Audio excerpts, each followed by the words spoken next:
remote work is not a nice to have anymore. It's a need to have. It's going to be absolutely critical. The genie is out of the bottle. Any organization on planet Earth will have to actually work remotely. You'll have to give that access to your people. So it's really good to get good at this stuff. This is the next generation. It's that exponential jump forward in your business. So you should spend a little bit of time understanding how this process works and not necessarily recreating the office at home. Welcome to Business Leaders with Soul, a podcast showcasing the change makers and innovators of our times who are ushering in a new age of conscious business. They're authentic, they're original, and their message connects with the people they're here to serve. Be inspired by these futurists and make the difference that you, too, came here to make. And now, here's your host, Lee Aldridge. Hi, everybody. I'm Lee Aldridge with Soul Story Creative, where we don't tell you who to be, we show the world who you are. With us today to share his thoughts on the age of conscious business and what that means to him is Liam Martin, a serial entrepreneur who runs Time Doctor and Staff.com, one of the most popular time tracking productivity software platforms in use by top brands today. He's also a co-organizer of the world's largest remote work conference, Running Remote. Liam is an avid proponent of remote work and has been published in Forbes, Inc., Mashable, TechCrunch, Fast Company, the Wall Street Journal, and many other publications specifically targeting the expansion of remote work. Liam's products and services are defined by the concept of giving workers the flexibility to work wherever they want, whenever they want.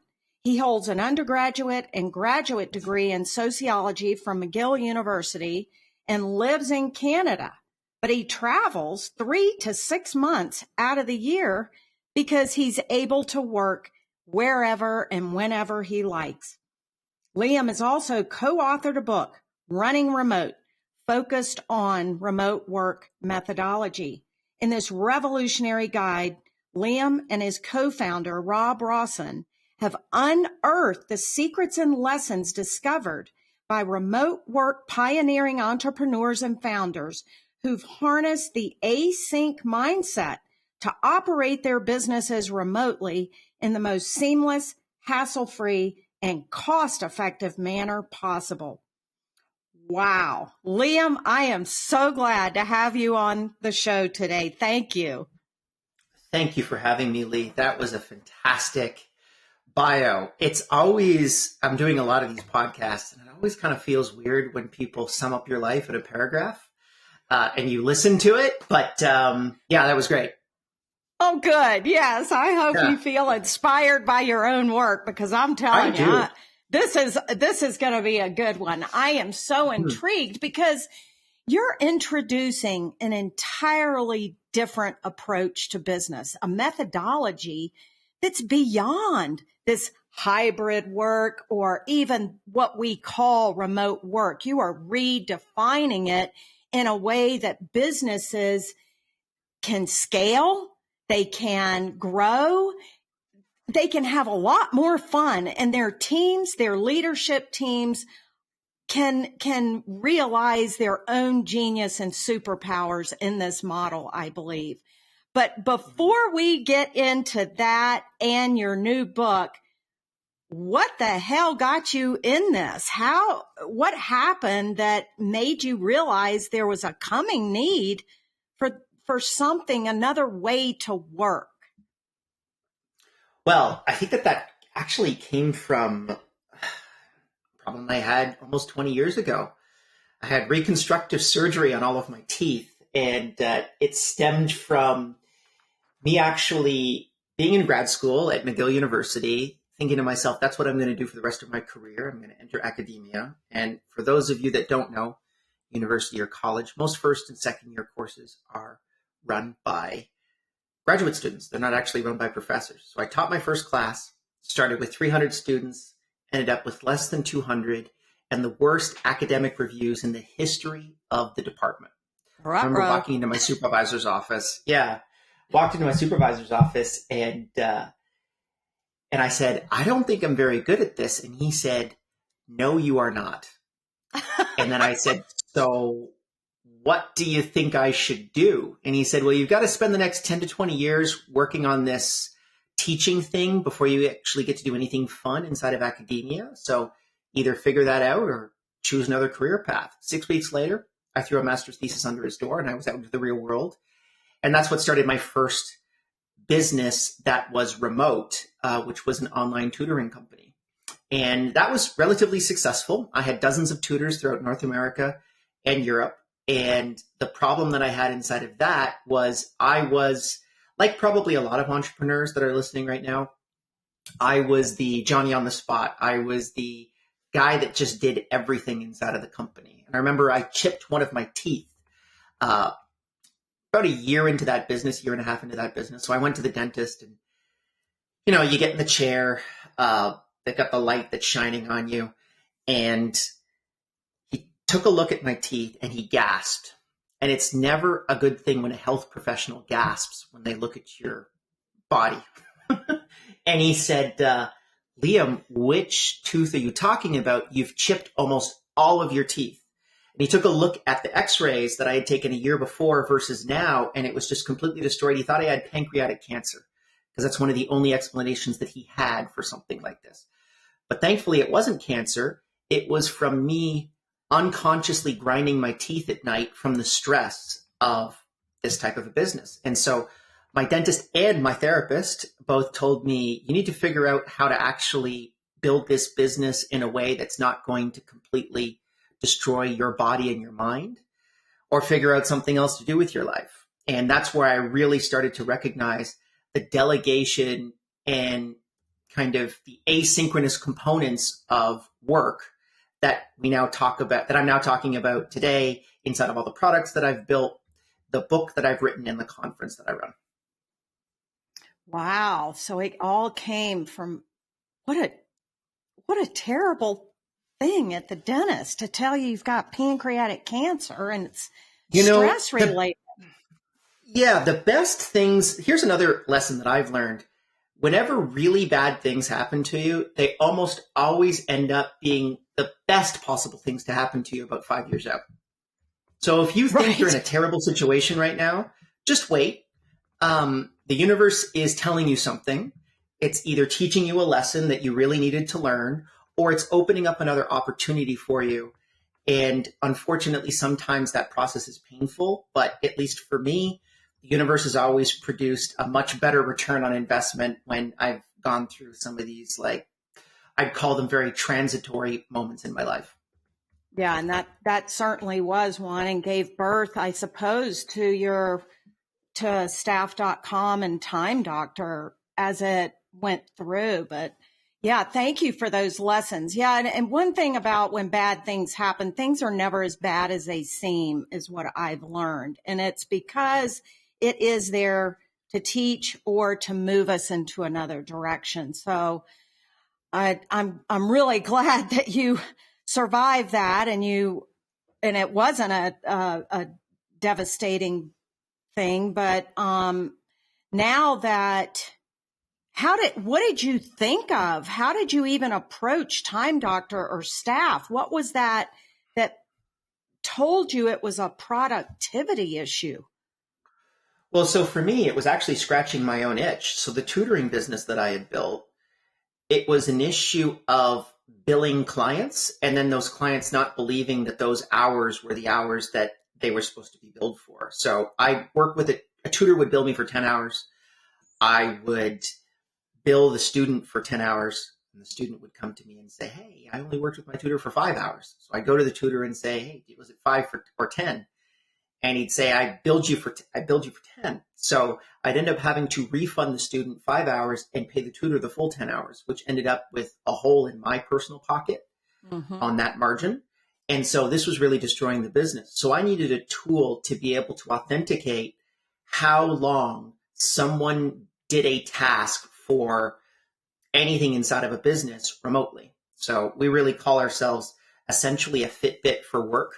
And it tells you all of the different variables that connect to the productivity inside of your workday, and also gives you meaningful insights into what you can do to be able to improve the overall efficiency inside of your workday. And a lot of that is actually pretty counterintuitive.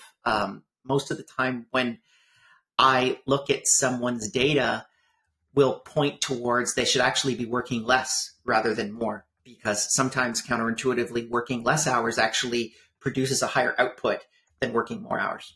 Things like that. How about that? I'm sure all our listeners want to hear that one again. Sometimes working less can be more productive. And if we can absolutely quantify that, then who's not going to be for gaining more time? Okay, well, it's been a train wreck the last few years as far as work culture. What changes have you seen in the last years? I mean, you've had staff.com and Time Doctor pre-pandemic for how many years?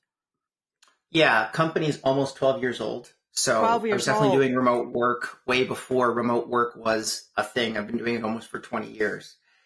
And we went through the mother of all transitions in 2020. Mark Andreessen from Andreessen and Horowitz talks about how remote work is a civilization shift more powerful than the internet itself. I don't think people really recognize how big of a shift we made. In February of 2020, 4% of the US workforce was working remotely. By March, it was 45%. That's the biggest transition in work since the Industrial Revolution. But the Industrial Revolution took 80 years. We did that in March. So 1 month. A lot of people didn't necessarily recognize how to manage that process. And I remember getting phone calls from people. I got phone calls from like G20 countries. I got phone calls from multinationals all asking me, how the heck do I do this remote work thing? And I was telling them, I don't know if I can help you. I have a team of 150 people located in 43 different countries as of today. So a relatively distributed team, but I don't have a team of 500,000 people. And they said, listen, there's no one else. Remote work was a really small industry. It was a very tight-knit community before the pandemic. And everyone went to what I call kind of like remote at gunpoint. It was emergency remote work. And the people implementing it, I'm calling them pandemic panickers. The people that were just saying, we got to switch to remote as quickly as humanly possible.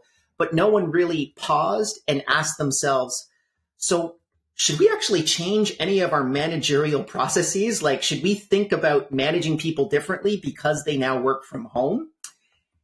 And the vast majority of people actually didn't change anything. They just recreated the office at home. And that's what the focus of the book that I wrote was, which is telling you how to manage people differently when they actually work remotely.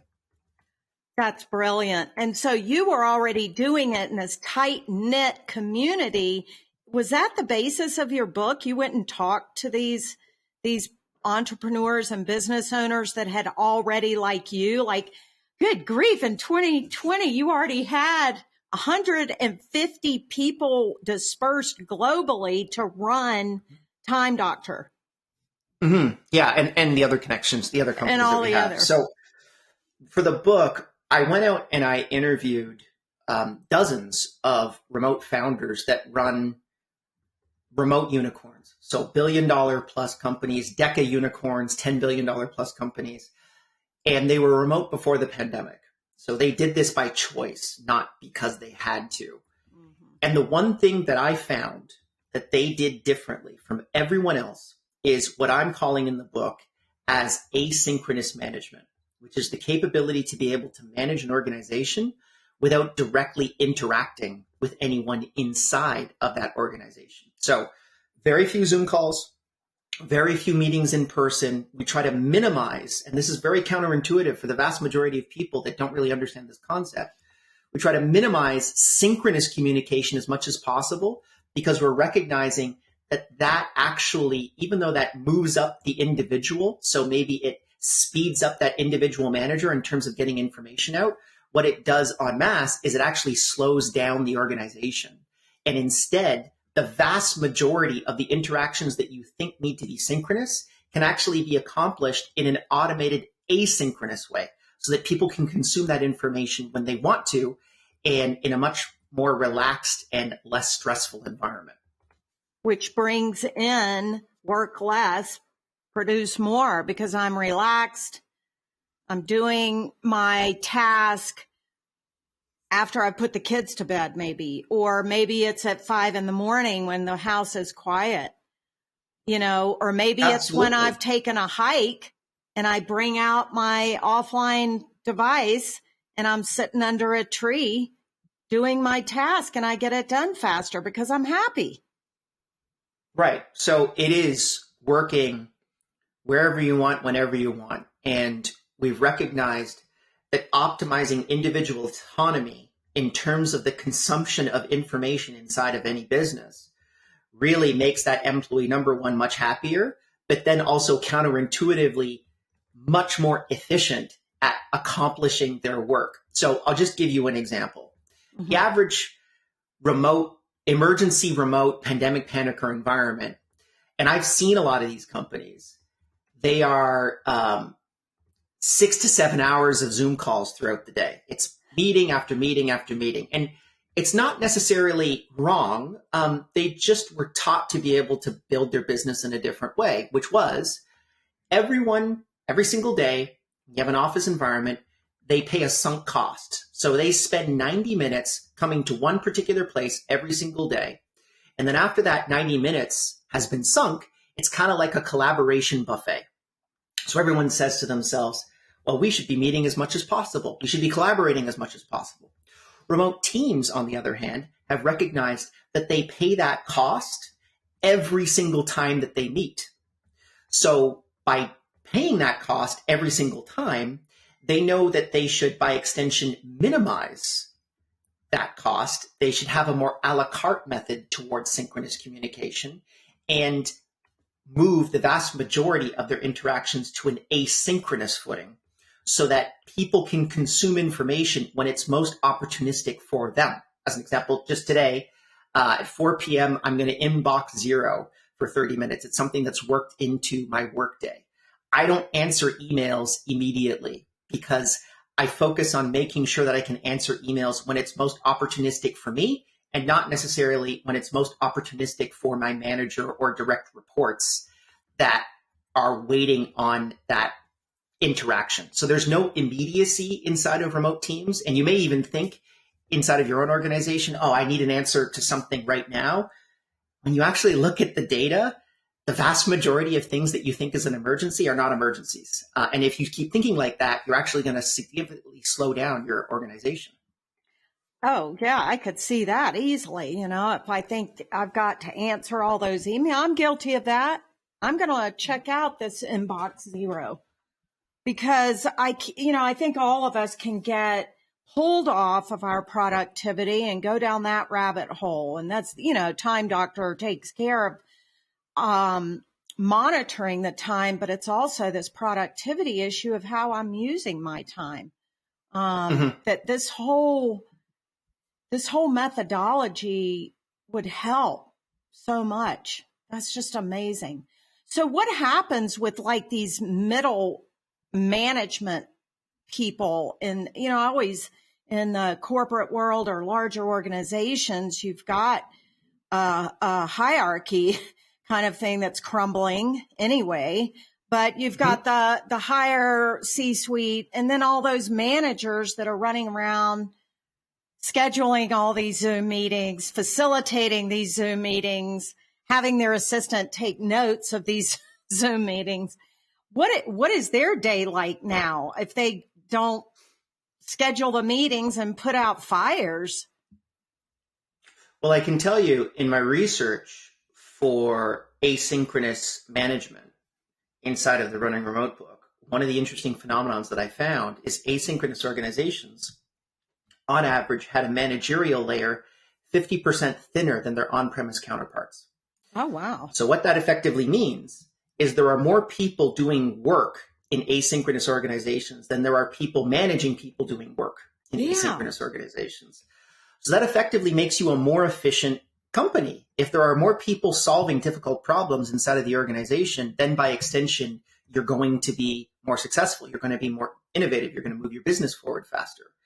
And middle managers today, a lot of them are quite resistant towards people staying remote because I truly believe they recognize that they are effectively redundant inside of this process. And I wouldn't necessarily state that they're completely redundant.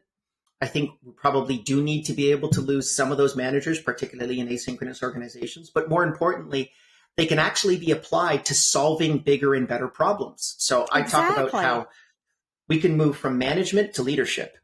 And that's the part that we really focus on inside of asynchronous organizations. All of the bureaucracy of management is actually automatically handled inside of asynchronous orgs because all of our reporting is automated. All of our processes are automating. You don't need to teach anyone, and you don't need to collect information on how someone is doing because it's provided to you by the platform itself, the project management systems, the process documentation that we have inside of the organization. So you can instead focus on more important problems like you're in Ukraine right now. Things are probably really tough. How can I help you? There was a death in the family 3 weeks ago and your kids are taking it really badly. What can I do to be able to help you with that? Maybe there's a psychologist that we could bring in for your kids so that you feel like you can work more inside of the business as opposed to having to take care of your kids. These are the things that I think are much more important when you think about leadership management as opposed to just, I would call it almost like bureaucratic management. Exactly. And the bureaucratic system is the bog, the quagmire that these managers, people have had to be hired to deal with. You know, it's like, just forget that whole thing. I just love this because what you're doing then is dealing with this quagmire of bureaucracy, but you're making happier, more, making the leaders more productive and able to move the needle for the company. So while the company itself may not need as many managers, the managers that are there are going to be thriving. They're going to be in leadership positions. They're going to help that owner, that founder, solve problems that otherwise they would have to solve. I can just see how we talk about how collaboration is so important in this new age, post-pandemic. Collaboration, but we've got to approach collaboration correctly. It doesn't mean having a full day of Zoom calls so everybody's on the same page. Everybody can be on the same page with automation. And then when they come together, it's more efficient and meaty, get more done. Is that? Mm-hmm.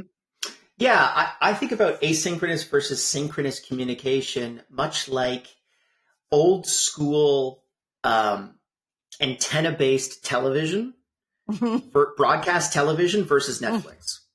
So at 8:30 p.m. on Fridays, Friends would come on in the 90s. And if I wasn't there at 8:30 to watch that episode, if I showed up at 8:50, 20 minutes are already over, and I have to wait an entire year to watch that episode again. As opposed to Netflix, it's asynchronous consumption. So the episodes are ready for me to consume when it's most opportunistic for me to do it. And this is the big switch for asynchronous management versus synchronous management. The individual team members inside of that organization can consume that information when they need to, not when they have to. And this is big for the underpinning of this entire philosophy stems from a book that's been used by a lot of remote founders by my friend Cal Newport called Deep Work, which is effectively the ability to be able to have everything at your disposal to be able to solve really difficult problems. If you can optimize your workforce towards deep work, you're going to inevitably be a faster moving and more innovative organization. And that's really the key of any company, any organization is, can you solve difficult problems faster than anyone else? If you can, doesn't matter if you're pouring foundations or whether it's you're running a multi-billion-dollar tech company, it's the same core tenets that are going to be in place. And that's the piece that I think no one really got when we switched to remote, because everyone's thinking of the horse and buggy way to be able to build a business when there's actually Model Ts rolling off the production line. These things can really be a lot more different. And even though you love your horse, one of those days you got to trade her in for a Model T. Well, and I suspect that not in the too distant future, it's going to be a Lamborghini. This just feels so right. It feels aligned when we look at the new age of business, conscious business, when we want to take account of humanity. It ticks that box, you know. It ticks the box of I can't scale. I don't have the team. You know, I need more people. No, you probably don't. You probably just need a new approach. And it certainly ticks the box of, you know, us bringing the planet to a better place in commerce altogether. And I love the way you bring that. You can solve difficult problems faster than anyone else, then you're going to win. You're going to stand out. You're going to be distinct, and you're going to succeed in your business. This is fantastic. Okay, so really reinforcing autonomy is you said something a minute ago, the non-conscious part of business. It's less time on the bureaucracy, and you focus more on those important factors that are going on with your team, with your company, with the initiatives. You can say, oh my goodness, how can I support you in this, that you lost your pet or that your country is in this? Yes, please take the time you need. You're going to have that ability to award more time because you have more time as a leader, as a manager, as an owner or founder. You can award time to your team without feeling like you're throwing money away, which is what it can come. I feel that when you think about, well, in everything in life, I believe the secret to life is being comfortable having uncomfortable conversations. And when you really delve into the core issues of any business, the bureaucracy of the business, the nuts and bolts of the business are not really all that important. It's actually, Lee has an issue with Liam, and we need to be able to settle that beef right now. And that's actually where you should be deploying your time, not necessarily whether your TI-84 reports have been properly filled out, because that's actually not the real issue. The real issue is Liam and Lee are having a conflict, and that's why those reports are not filled out properly. And delving into that deeper, getting under those layers of the onion and getting to those core issues are really the only way to move forward. But unfortunately, number one, people are too stuck up in the details of business to really get to that core issue. And even if they do believe that that's the core issue, a lot of people don't want to necessarily get into that uncomfortability of that. And I've recognized every single time I've had one of those difficult conversations, I've immediately felt better right afterwards. Immediately. Whether it's my personal life or business life. That's the absolute best thing. And you're probably thinking to yourself right now, man, there's 4 or 5 of those things that I need to talk to my wife. I need to talk to my parents. I need to talk to my brother about this. I need to talk to my coworkers about it. Run through those lists. Try to do one today, and you will absolutely be more successful. And I'm just saying, inside of asynchronous organizations, all of the details of business kind of melt away, and only the real problems present themselves because everything else is automated except for the ones that require more of an EQ approach towards emotional intelligence approach towards business. Wow. That's brilliant. Absolutely brilliant. Is there anything else you'd like to add before we wrap up? And I'd love to bring you back once your book is published. It's coming out this month. Yes. And we're August just 16th. all really excited. I cannot wait to get that out there. This is critical work to bring us through, Liam. Is there anything else you can add before we wrap up? I would probably just say remote work is not a nice to have anymore. It's a need to have. It's going to be absolutely critical. The genie's out of the bottle. The world is going to either be currently working remotely, or you're going to need to have a component of any organization on planet Earth will have to actually work remotely. You'll have to give that access to your people. So it's really good to get good at this stuff. This is the next generation. It's that Model T moment, that exponential jump forward in your business. So you should spend a little bit of time understanding how this process works and not necessarily recreating the office at home, which doesn't necessarily help anybody. And other than that, just go to runningremote.com. That's where you can find all the details about the book. And if you can't afford the book or to our yearly conference, which we run, go to youtube.com/runningremote. All of our talks and information are up there for free. So if you want to go down that rabbit hole, you can check that out as well.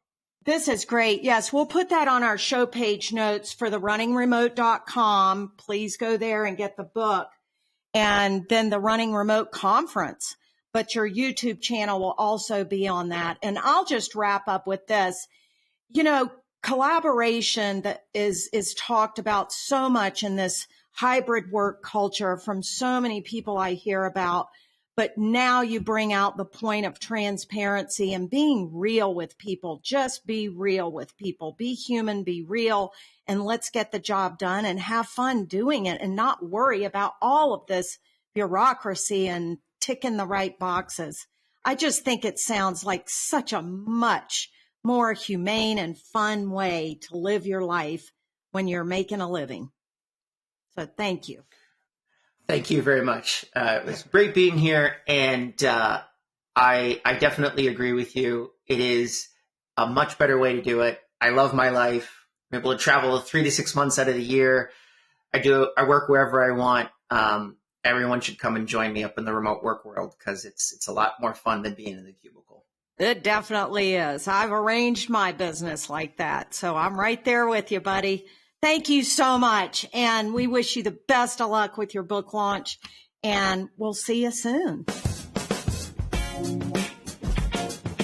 Thanks for tuning in to Business Leaders with Soul. We hope you enjoyed this discussion into the mind of one of today's authentic thought leaders. We'll be back with another powerful perspective in the next podcast, so be sure to subscribe to get notifications and please share with others. You can connect with us by following Soul Story Creative on LinkedIn or by visiting soulstorycreative.com, where we don't tell you who to be, we show the world who you are. We look forward to seeing you next time.